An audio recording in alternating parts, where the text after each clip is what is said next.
السلام علیکم۔ آج ہم سورۃ یوسف کو ختم کرتے ہیں۔ اعوذ باللہ من الشیطان الرجیم، بسم اللہ الرحمن الرحیم۔ وما اور نہیں یؤمنون ایمان لاتے، اکثرہم اکثر ان میں سے،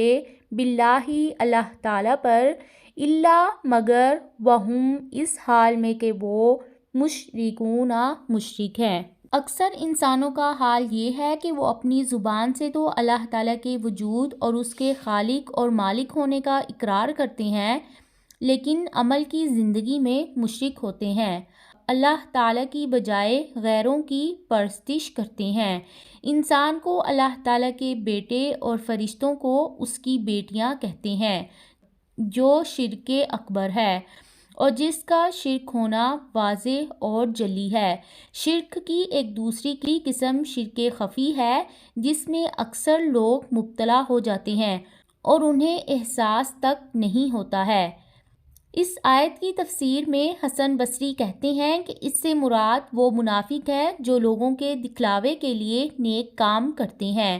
وہ مشرک ہے اس لیے کہ اس نے عبادت میں اللہ تعالیٰ کے ساتھ غیروں کو شریک بنایا۔ یہی وہ شرک ہے جس کے بارے میں نبی کریم صلی اللہ علیہ وآلہ وسلم نے فرمایا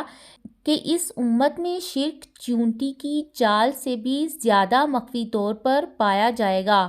معلوم ہوا کہ جو نیک کام بھی لوگوں کے دکھلاوے کے لیے کیا جائے گا وہ بھی شرک ہے۔ امینو کیا بھلا وہ امن میں آ گئے، ان یہ کہ تأتیہم آ جائے ان کے پاس، غاشیۃ ایک چھا جانے والی آفت، من عذاب سے، اللہ تعالیٰ کے، او تأتیہم الساعۃ یا آ جائے ان کے پاس قیامت، بغتۃ اچانک، وہم اور وہ، لا یشعرون نہیں وہ شعور رکھتے۔ اس آیت میں مشرکین کے لیے بہت بڑی دھمکی ہے۔ بعید نہیں کہ اللہ تعالیٰ کا ایسا عذاب ان پر آ جائے جو انہیں ہر طرف سے اپنی گرفت میں لے لے۔ قیامت ہی اچانک آ جائے اور وہ اپنے شرک کی وجہ سے جہنم کے سپرد کر دیے جائیں۔ قل کہہ دیجئے، ھذہ یہ ہے، سبیلی میرا راستہ، ادعو میں بلاتا ہوں، اللہ اللہ تعالیٰ کی طرف، علی بصیرتی بصیرت پر، انا میں، ومن اتبعنی اور جو کوئی پیروی کرے میری، وسبحان اللہ اور پاک ہے اللہ تعالیٰ، وما اور نہیں، انا میں، من المشرکین شرک کرنے والوں میں سے۔ نبی کریم صلی اللہ علیہ وآلہ وسلم سے کہا جا رہا ہے کہ آپ مشرکین سے کہہ دیں کہ ایمان باللہ، توحید باری تعالیٰ کی طرف لوگوں کو بلانا میرا طریقہ، میرا مسلک اور میری سنت ہے، اور میرا ایمان ہے کہ اللہ تعالیٰ کی ذات ہر عیب اور نقص سے پاک ہے، اس کا نہ کوئی شریک ہے، نہ کوئی مقابل ہے، نہ کوئی بیٹا ہے اور نہ ہی کوئی بیوی ہے۔ اس آیت سے معلوم ہوا کہ اسلام کی دعوت دلیل اور حجت کی بنیاد پر ہے،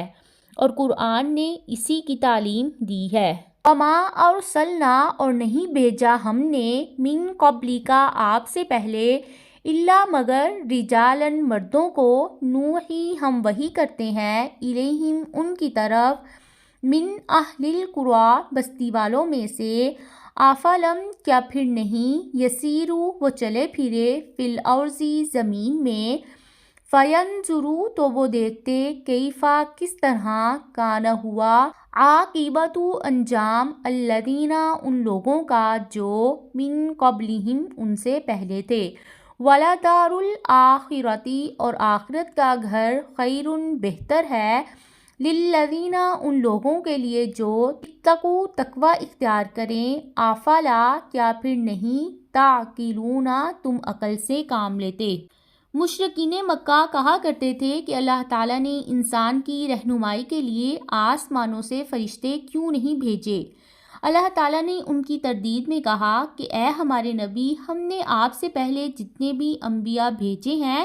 سبھی شہروں میں رہنے والے مرد تھے۔ آیت کے مطابق جمہور علماء کی رائے یہ ہے کہ کوئی عورت نبی نہیں ہوئی ہے۔ ابن کثیر کہتے ہیں کہ اس آیت میں قریٰ سے مراد شہر ہے، بادیہ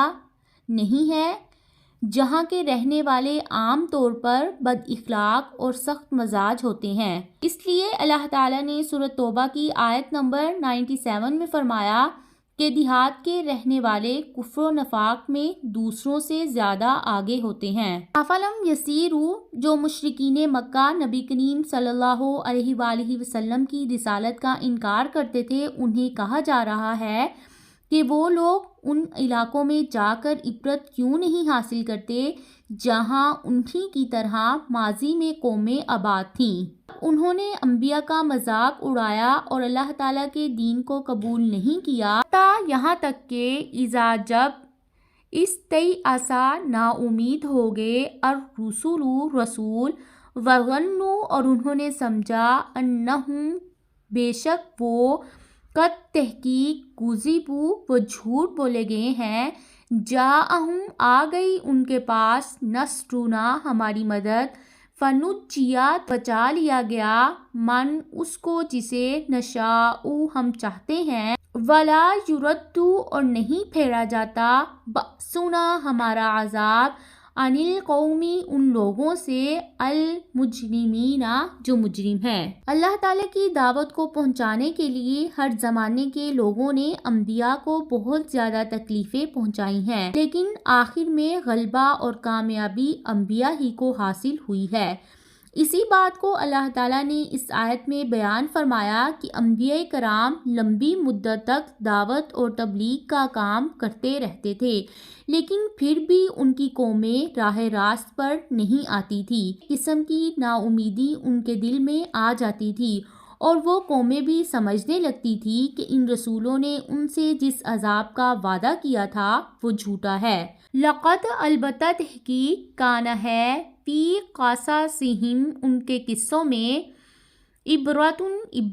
لأولی الالباب عقل والوں کے لیے، ما نہیں کانا ہے حدیثاً ایسی بات یفترا جو گھڑ لی گئی ہو، ولیکن اور لیکن تصدیق ہے الذی اس چیز کی جو بین یدیہ جو اس سے پہلے ہے، وتفصیلا اور تفصیل ہے کل شیء ہر چیز کی، وہدی اور ہدایت ہے، ورحمۃ اور رحمت ہے، لقوم یؤمنون ان لوگوں کے لیے جو ایمان رکھتے ہیں۔ انبیاء اور ان کے قوموں کی قصوں میں عقل والوں کے لیے نصیحت ہے۔ بعض لوگوں نے اس سے یوسف اور ان کے بھائیوں کا قصہ مراد لیا ہے، یہ کہ اس قصے میں کئی قصے اور مختلف خبریں جمع ہو گئی ہیں، اور کبھی جمع کا اطلاق ایک پر بھی ہوتا ہے، اگرچہ یہاں قصص استعمال کیا گیا ہے جو جمع ہے لیکن وہ مفرد کے معنی میں ہے۔ اس کے بعد اللہ تعالیٰ نے فرمایا کہ یہ قرآن کوئی ایسا کلام نہیں ہے جسے محمد صلی اللہ علیہ وآلہ وسلم نے اپنی طرف سے گھڑ لیا ہو۔